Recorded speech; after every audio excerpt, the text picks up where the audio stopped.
Hey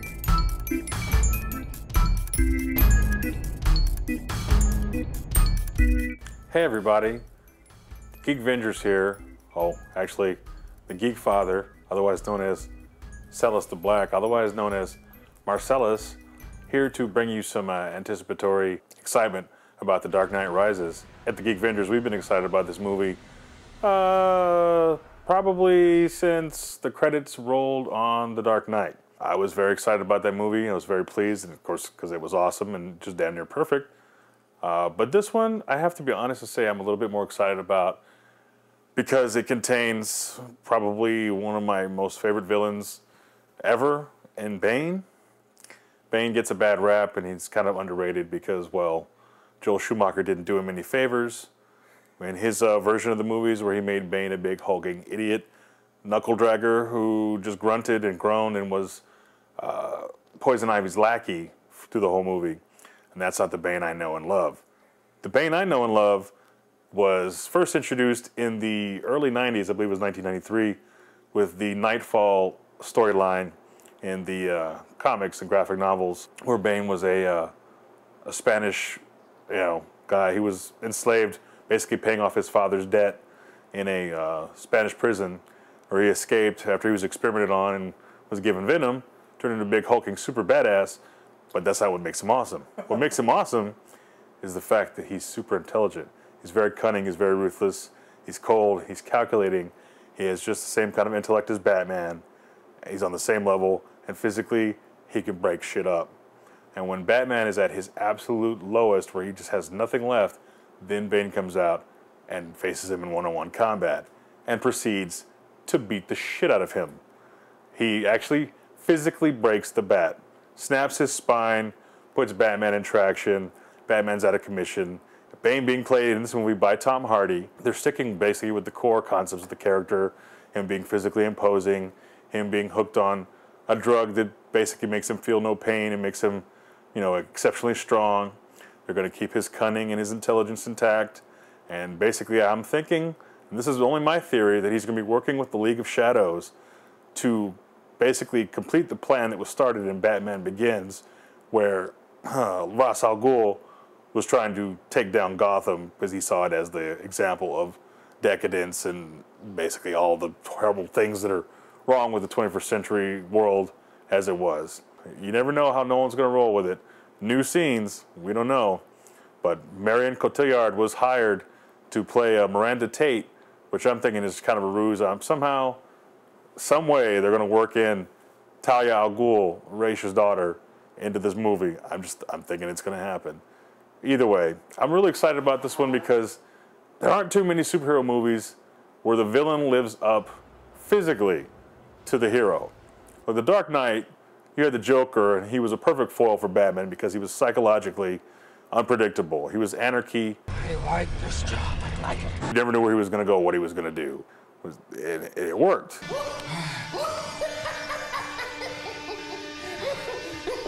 You have nothing. And it was beautiful. And Heath Ledger was majestic. The man just owns the role. It's a funny world we live in. Speaking of which, you know how I got these scars? But this time, we're going to see just the absolute limits of Batman's capability physically. Batman throws that first punch when he meets Bane, and Bane catches it and beats him down. All the scenes I've seen from the trailer where Bane is walking away and he's tossing away Batman's mask, I'm telling you, he's going to break him. Why didn't you just kill me? Your punishment must be more severe. Now, as far as the rumors that Bane is going to kill Batman in this movie, I really don't know if no one's going to go that route.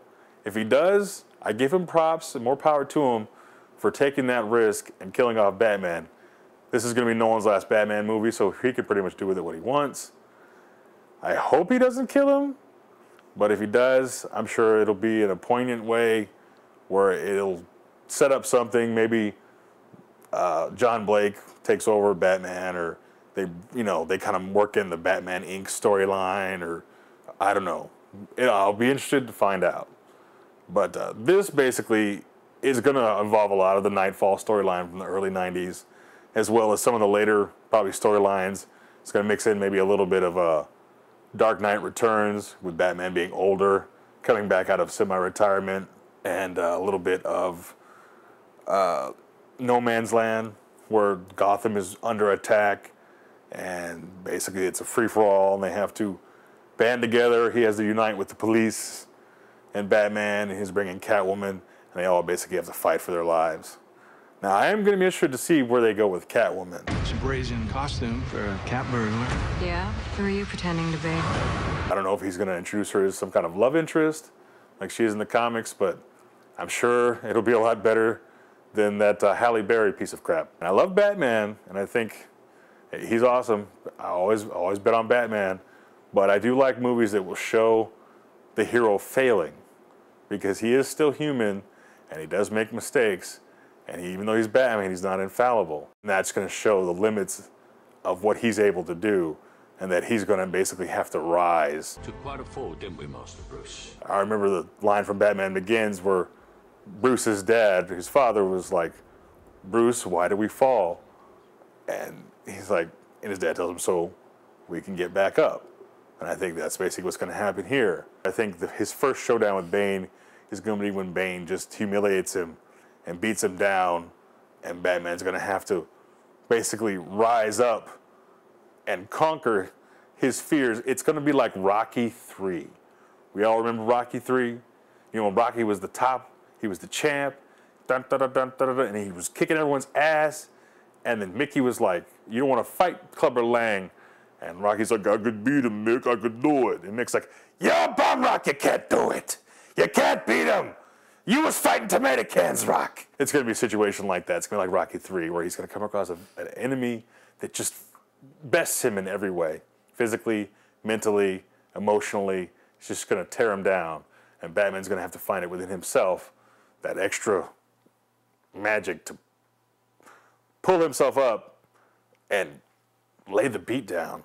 I imagine the action set pieces in this are going to be pretty epic. I've seen every one of the trailers at least 5 different times. And I know we're all excited about the return of the Batpod and the return of the Tumbler, but I'm really excited about the Bat. Batman's hovercraft helicopter. I don't know what it is, but it looks awesome in the trailer, and it's doing some crazy shit, and I can't wait to see it do awesome crazy shit and him do the Batman thing. I think this is going to pay off. I'm sure it's probably not going to be at the level of The Dark Knight, but I mean, that's one of those kind of once-in-a-lifetime movies where everything just comes together. You had just enough hype to make people interested. You had the situation, Heath Ledger dying before the movie comes out, which, as tragic as it was, that did help propel that movie because everyone was curious. Is that what his performance was going to be like? One of his last 2 performances he ever did. And it turns out it was the most perfect performance I think I've ever seen. One of the 5 best performances I think I've ever seen. And not just in a superhero movie, but in a movie, period. You see, in their last moments, people show you who they really are. And that's why he won the Oscar for it. This movie, I think it's not going to reach that kind of level, but I think it's going to be very sufficient and a very pleasing end to the Christopher Nolan Batman trilogy. These will stand alone as a great trilogy.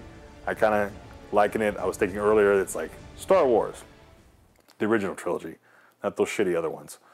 The original trilogy where Star Wars was great. It was the first, it was wonderful, it was majestic, you were wowed, you were blown away. Empire Strikes Back, we can all agree, was immaculate, perfection. It had everything you could ever want in the movie: action, Jedis, lightsabers, love, all that good stuff. Starships, Millennium Falcon, you know, Star Destroyers, all that. And then Return of the Jedi wasn't as good as Empire Strikes Back, but it was still a great movie in its own right, except for the Ewoks. But we won't talk about them. But anyway, I think The Dark Knight Rises is going to go this route, where the first one will be a great movie, second one will be just perfection, the third one will be a beautiful cap, like the icing on the cake, the cherry on the sundae. So Thursday night, the Geekvengers are going to be there in full force. All of us cannot wait, and we hope you guys get to see it and enjoy it as much as we will. This has been Marselles, the Geekfather, bringing you the first ever video blog for the Geekvengers. Live long and prosper, y'all.